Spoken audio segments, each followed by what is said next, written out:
Եսայի մարգարեն գրում է, ասում է, խավարում գնացող ժողովուրդը մեծ լույս տեսավ։ Մահվան ստվերի երկրումը բնակվողների վրա լույս ծագեց։ Աստծո ծրագիրը դարձավ իրականություն մեր մարդկության համար։ Աստծո ծրագիրը դարձավ իրականություն մեր փրկության համար, սիրելիս։ Ու այսօր ես ու դու ունենք փրկություն, փրկության ճանապարհ, փրկության ձեռքը մեկնված երևից դեպի մեզ, եթե դու մեկնես քո ձեռքը դեպի փրկողը, դեպի այն սրտացավ Աստվածը, այն հոգատար Աստվածը, որ ամեն բան թողած իմ ու քո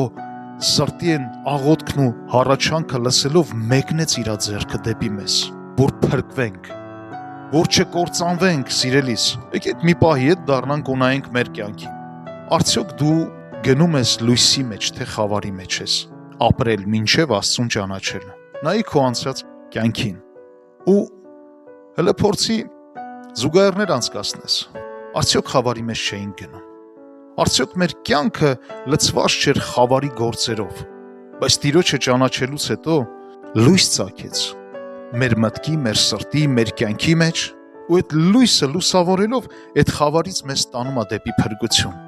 Դա Տիրոջ խոսքի լույսն է, սիրելիս։ Հիսուս Քրիստոսի միջոցով եկավ այդ փրկությունը, եկավ այդ լույսը, եկավ այդ Աստծո գերբնական փրկության զորությունը, ու այդ ձեռքը մեկնվեց դեպի մեզ։